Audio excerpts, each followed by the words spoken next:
I'm Ray Caprio, Vice President for Continuous Education Outreach here at Rutgers. I'm pleased to be here with you today. I've been asked to talk to you about Rutgers and what Rutgers might be able to do. Some of the things that we are engaged in. And what I'm going to try and do is keep my opening remarks to maybe 15 minutes and open up a dialogue with you because, frankly, I'm not going to pretend to suggest that we know anywhere near what you guys know about the challenges facing the kind of children that we're trying to serve. So with that, let me kind of open up with a couple of background comments, statements, overview. I've been, what am I? I'm a professor of public administration, which means I typically teach graduate students on how to be municipal managers, finance officers, the ultimate bureaucrat. I probably am characterized by most of my colleagues as one of the people at the university that if there's a way to, you know, like the IRS tells you, there are 674,000 loopholes, and legally you can take every one of them. I'm the loophole guy. If there's a way of figuring it out and how to get it done within the constraints of the policy and the law. I've been at the university far too long. I think Columbus found me when he arrived. Or actually Henry Hudson. Let's get the geography straight.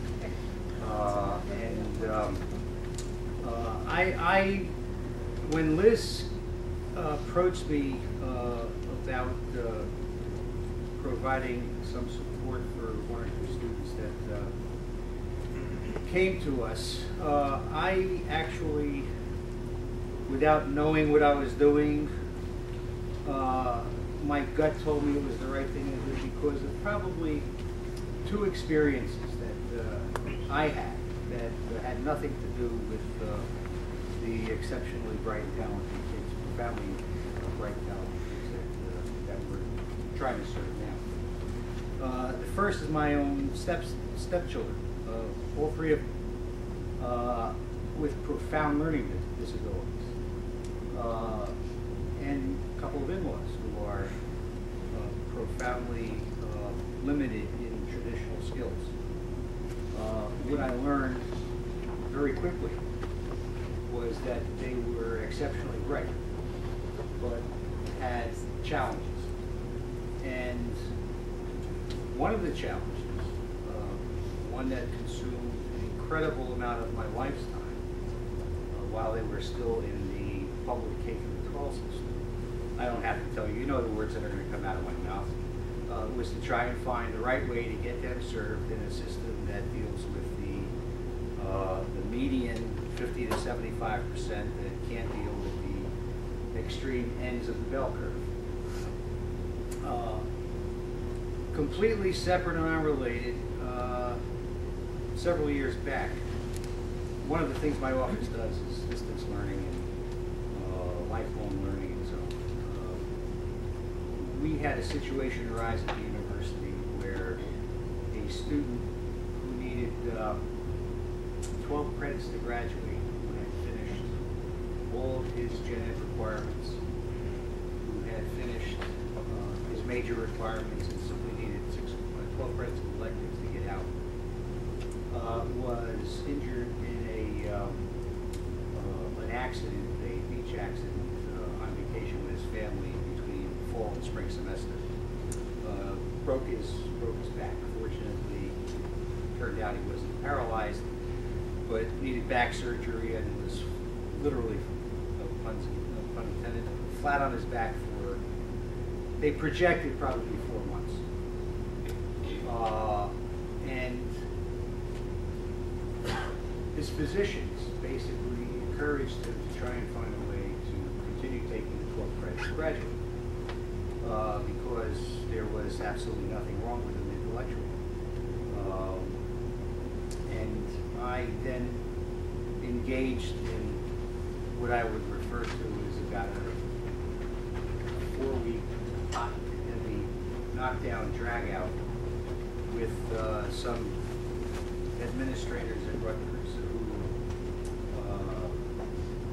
basically were saying, well, if he was taking online courses, they wouldn't count because they were not on campus. And if he was doing a video conference class, it also would not count.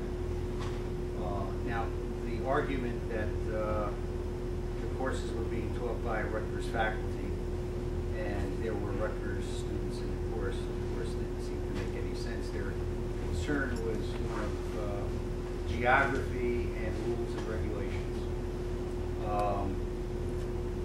The young man's name was Luke Strong, and as it turned out, we got Luke into the 12 credits he needed, graduated on time, and Luke was pretty remarkable in that within about 7-8 weeks he was actually up, walking, and was on campus by mid-semester, taking classes on campus. Those two things kind of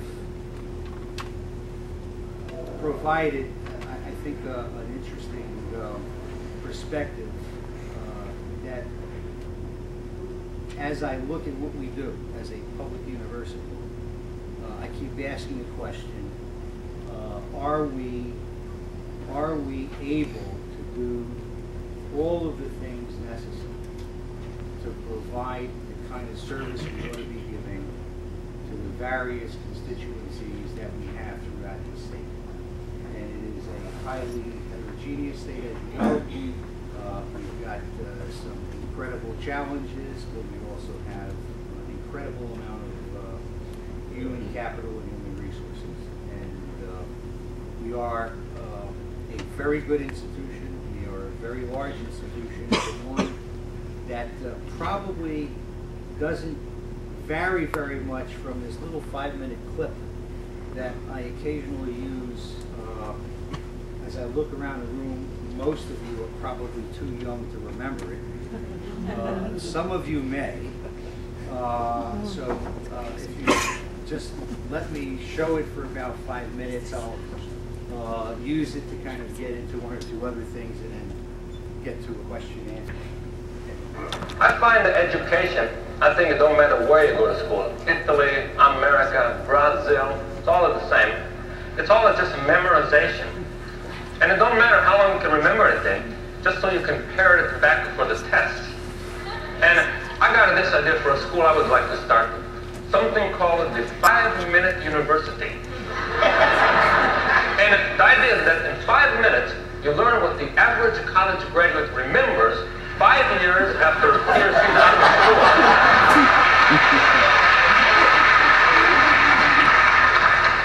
With the cost of like $20. That might seem like a lot of money, $20 just for 5 minutes. But that's for like a tuition, cap and gown rental, graduation picture, snacks, everything included. You know, like in college, you have to take foreign language. Well, at the 5-minute university, you can have your choice. Any language you want, you can take it. Say if you want to take Spanish, what I teach you is, ¿Cómo está usted? That means, how are you? And the answer is, muy bien, means very well. And believe me, if you took 2 years of college Spanish, 5 years after you're out of school, ¿Cómo está usted? Muy bien, about all you're going to remember.